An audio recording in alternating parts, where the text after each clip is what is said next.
ganda isii gandatti beeyta ganda isii eessa akka taate naannoo kamitti akka dhalattu. Asaasaa barmeettiin kufalee miti. Asaasaa biiftuun. Asaasa biyyatti beeytamoo ati jecha dhageette.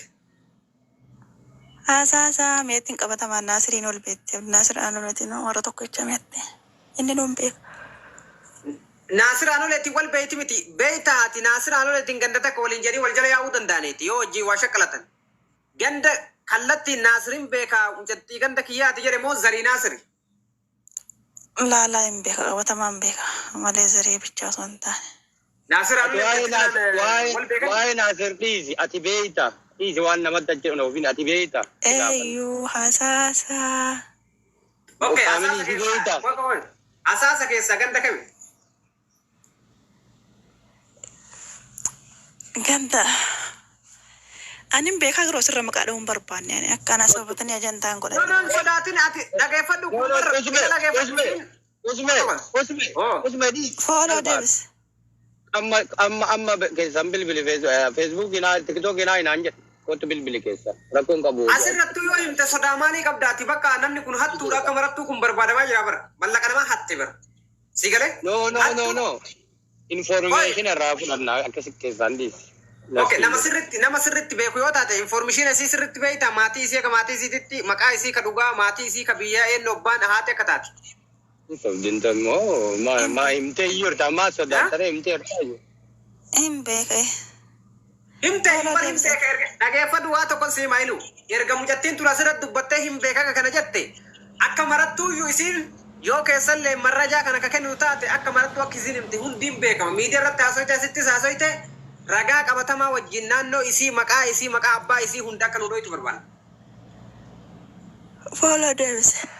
Keessa Follow Davis anam tokkicha. Oromoon akka ati nutti himteen beeka akka marattuuyyuu bara. Abbootu mucayyoo bakka fooloo si deebiif na dhiisi waliin karakkariin bakka deebisnee fi rayyoo nuti deema haa hin jedhu information isii barreessi deemi. Asirratti haasaa xiltu bara dhageeffadhu amma ilu anama mucattiin ture tokkoffaa irratti asumarrattu haasaa xiltu namni keessan akkana si hima jedhu kun hin soba beekadhu. Suuraa haadha biiftu barbaada suuraan haadha siin jira suuraan haadha biiftu ni jira bira. Ana sirriitti illee laakiin Dubaay keessa illee jiru biyya jiru biyyi siin jirtullee garagaraa. Haadha isii beeytaa asirra maxxansee si garsiisu haadha isii beeytaati. Haadha dhiisetti maal goota maxxansee kalaas haati waa isii walii hataarti itti dhiise.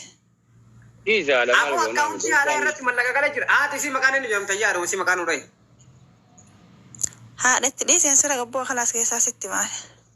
Kakadhuuni Ani wayii. sodaadha waa'ee miidiyaa kanarra. Kakadhuuni wayii. Wallahi sitti maa. Ani Dubaay keessa illee jiru sunallee argite wanti isin gootu hin jiru. Anka jiru biyya Maa sodaattayyee Dubaay keessa yoo hin jiraanne qabdee biyya siin galchitu biyya biraa teettee maa sodaattayyee? akkanumaan waan na beektuuf hin beekti tiktokii beektaa boruu tana ajandaa dha. Wallaahi inni kijibdi jiraa jiran hundi isaanii namni hundiin kijibdi jiraa jira. Yoo kijibdi anta eeffadoo keessi kijibdi akkami shakkabeeta? barreessuun wallahi warri koo. Isa deemtu kana waan raabara namni si baasu hin jira dhiisi guuteera hin finna rakkoon qabuun kadhati. No nama qabatamaan baasu barbaana nama qabatamaan baasu namni beeytan namni beeytan. Guutee jira isa maa biyyi teenna isa baasii deemtu maa waa maqalee dhufte. Abdii kana galchi mee abdiin kun qaata barreeffatan. Nambara tokko tokko. Abdii kana galchi. Abdii galchi. Warri beeytan hin jirti ijoolleen beeytan dhageeffadha waliin ukkaamsina intala ganda kiyyaatiin jedhin intala gosa kiyyaatiin jedhin.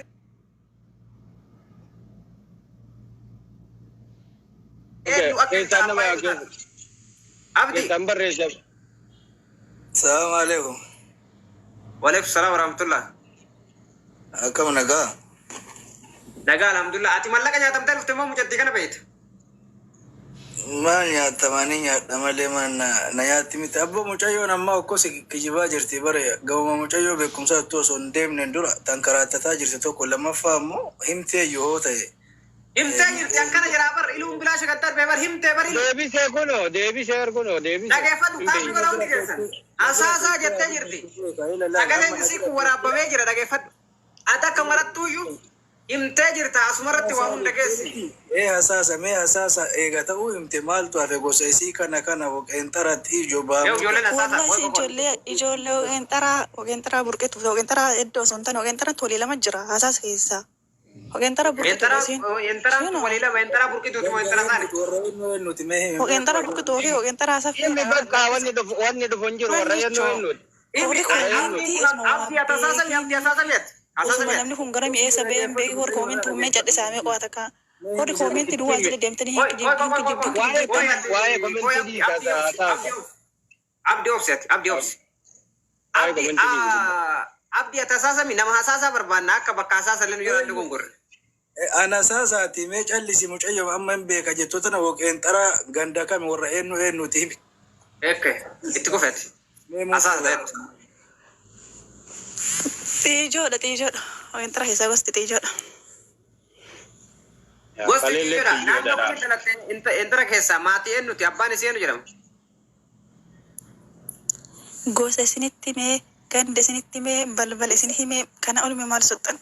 No gosa abbaan isii eenyuti lafa keenyaaf ganda. Warra eenyuti. Maqaa isillee ka dhugaa biiftu dammoo biyyatti maqaan isii eenyu ka dhugaa kamaatiin ka gootsi gagandi ittiin beeku. Yaa qabaasaa jirraa barnuti. Yaa qabaasu barbaanna akka teletti argite. Agartanii akkatti kijibdu. An duruma sin jedha ilu ni kijibdii jedhe hin beeytu. Amala dubartii maal akka ta'e beeytanii? Agatti mata namaa useenuun isin waan guddaadha malee hin kijibdee. Isiin asaasa jettee asaasa ta'uu dandeetta. Asaasa aanaadha. Aanaan kun dammoo gosa guddaa qaban beeytanii. Gosoota guddaa. Ati beeytaa Abdi? Laa wallahi dhugaa dubbachuuf jennaani yeroo tokko turaa keessa wal barannee turre. Yeroo Ayyee itti kufu. Turaa keessa wal barannee turre. Yoo wal barannu kana dammoo akkuma amma jedhamu hasaasa xiijoodha naan jette beeyta. Garuu dammoo achi keessa galla malee gosti kiyya waan manyeedha. Warra ebaluu naan jette ammallee naannoo biraatti. Warra eenyu sin jette warra ebaluu maqaan isaa eenyu? Warra fonee gurru jaansii galee. Warra fonee? Rooba projektii rooba jedhamuutu jira. Ana kofalee keessa. Naannoo san ka. Kofalee. Asaasa irraa kofalee gara midhaa itti amma waan manyeen kun waan manyee qoomaa saayimmannaan kunniin gosa asaasa keessa illee jira. Ana asaasa keessa illee tarii akkas ta'uu danda'a jedha. Bakka lama. Warri isii warra eenyuti warra maal jedhama hoommanyeedha? Waan manyee warra fonee gurru. Anin beekaa jettu. Waan warra fonee gurru. Dhageettanii beeytan isin takka warra akkas jedhu mee namni beeytan? Namni waan manyee warra forree gurru beeytan? Habiibi balballi warra maali beeyta? Boorana. Warri kun jechuudha. Nuyi man kaleellee boorana nuun jedhan balballi isi. Okay, boorana warruma wannoo kanatti jechuu isin wannootti hin deebitu akkas taanaan ilmaan bareetumaatiif jechuu. Ayyaa qabaa kiyyaan. No, akkasii miti balbala. Balbala jedhigaa. Balbala. Biyyaan baasin akka jettu. Kennu wantalli. Gosaawaa manyee balbala boorana ka jedhamu jira. Boorana jedha yaa kaleellee akkasin nu himan. Boorana nu jedhan balbal.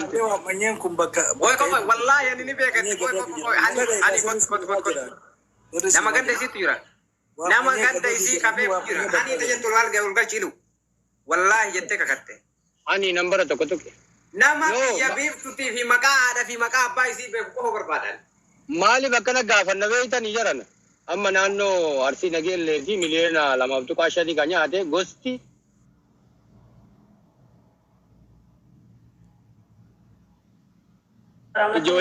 Ijoollee waalaikum salaam warahmatullahi wabarakatuh. Ijoollee warra san wali qabnee warra nyaatame kan akkasitti achi galchina gosatti jechuudha. Galchina walaa gaafatu.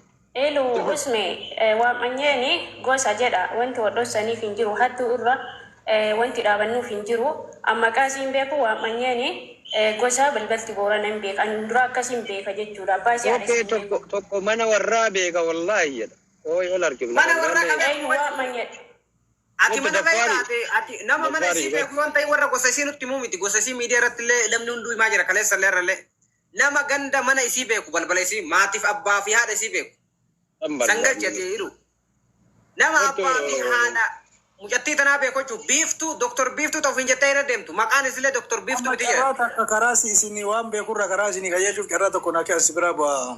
Maqaan aalamii jedhan Safiyaa dubbisi takka maqaan aalamii. Oke galchi kaasan galchi ati warra wanno jiru ergaddaa ijoolleen dhugaan beektan wallaahi anin beekaa miti koomantiin hin kijibina wallaahi jettanii namni dhugaan beeytu hin beeka wallaahi jedhi ol galchi olaa qalu hidhu namni dhugumaan maatii isii beeyta mucattii tana itti ajabna jara kenna hattuudha hin barbaanna ragaa maatii isii guutuu ragaa nama nuu kennu barbaanna haadha fi abbaa isii maqaa isii ka dhugaa beestii galchii naman beeyne akkamittiin galchaan ijoollee dhugaa nama dhugaa yoo ta'e namni ijoollee sadii moo akkam gaafadde hundi isaan gosaa fi maal natti maa jiran malee namni maqaa haadha fi abbaa hin sodaate hundi isaan hin jiru jechuudha. Wallaahi ani hin beeka ka jedhu kana galchime. Hin beeku jedha bar wallaahi ani hin beeku jedha. Taabbeeraa kiyyaati maqaa isii saadiyaadha jette akka qoy. Wallaahi kijibdeen naanin bilookii malee mana kanaa sin dhaabu. Hin kijibde tun taabbeeraa ishee osoo duute hin himtu. Inimti tokko inimti ijoolleen dhugaa jaalattu inimti. Ummata maali koo ummanni sila koo waluu wallaallee waluu hin beeknu akkami birrii ergattarree kan beekne koo naaf kana mara nyaata. Waldoo isaa jira mee namni baran kana dhibe kana bar nama hin beekne irraan mucatti saadiyaadha maqaan isii ka dhugaa saadiyaa yoo taate mee namni dhugumaan maatii isii beeku tokkichi hin jiru mucattii tana gamma. Wallaahi ani hin beekatti fatiin kottu. Nama maatii isii beeku. Aboo isin ajjeeftu mucattiin tun rabbiin taane isin maqaa maatii isii guutuu namni beekanii fatii gaafat hin beeka jettu. Ayyee. Assalamu alaikum. Waalaikum salaam wa rahmatullah. Fatii baga nagaan dhufte. Beektaati mucattii tana. Baga nagaan beektan. Beekayi. Ijoollee eessatti? Arsii lixaa Shaashmannee aanaa Kofalee. Agartanii amma? Arsii lixaa Shaashmannee aanaa Kofalee. Aanaa Kofalee ganda kami? Gosa kami ganda miti gosa kami. Oi gosaanii ganda kami? Oi usme ama bakka kana si qarqaraan. Fati Ageeffattu akkasitti alkasoon mata gosa ganda ilaali. Aanaa Kofalee keessatti alkasoon gosa. Waamanyee. Waamanyee balbalatame. Doyo. Maalik garuu. Inki jibdi wallah. Wallan beekan. Inu rabbii jedhi koy. Wallah laazim hin beekan. Wallahi jala jirti koya wallahi jala jirti. Wallahi jala jirti koya. Okay, maqaan isii ka biyyaa nun. Jibdi maali? Oi maqaan isii ka biyyaa nun. Alami. Jedhan kun. Alami. Oi doyo eessaati fatea doyo eessaati. Koi maqaan eenyunni fati maqaan irraa jalqabu. Maa kofalta sila? Rabbi sobaan jiru warri koomentiin sobdan jiru. Okay, dhiisi koomentii maqaan isii alamii eenyuti?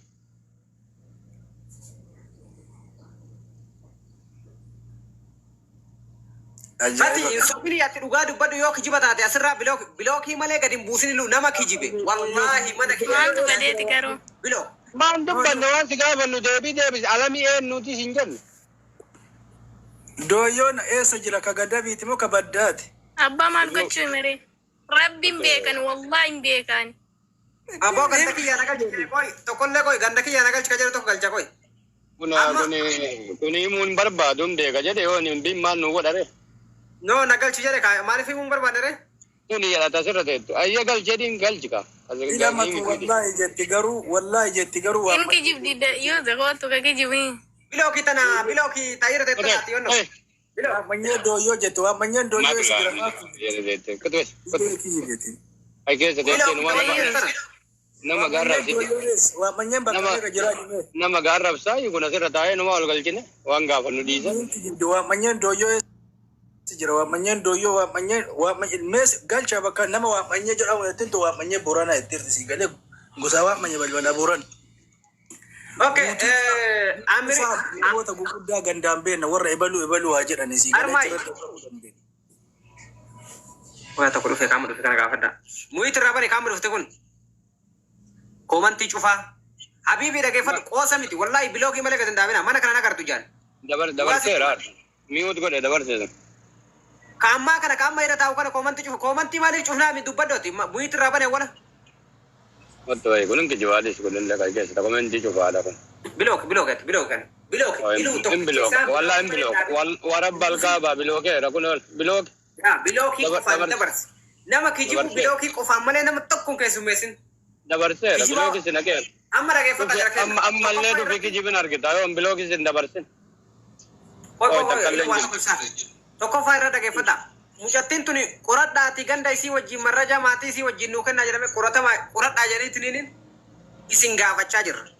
Qorachuu barbaanna haqa namaattu irra jira. Mucattiin tun haqa qarshii namaa miliyoona lamatti olitti ka dhiyaattu nyaattetiin ijoolleen hedduu sammuu gadhiiftee maraataa jirti jechuudha.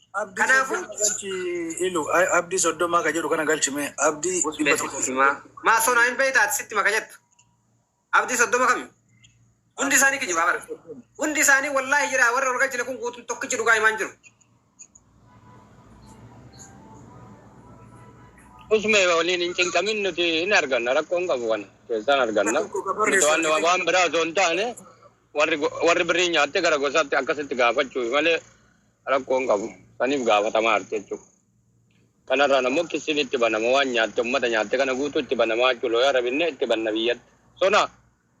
Wallahi nagalchee qoy nagalchee. Anin beeka ka jedhu abdii dhibba tokkoof soddoma usme jawaari ofirraa qaba. Wallahi abdii dhibba tokkoof soddoma lakkoofsa sadde barreessi galchi kaayilu warri mudeetana na qarqara. Barreessi abdii dhibba tokkoof soddoma ka jawaari ofirraa qabdu kun. Wallahi kiyya mucattiinii jedha akkam jaartii teetii yoo tokkoon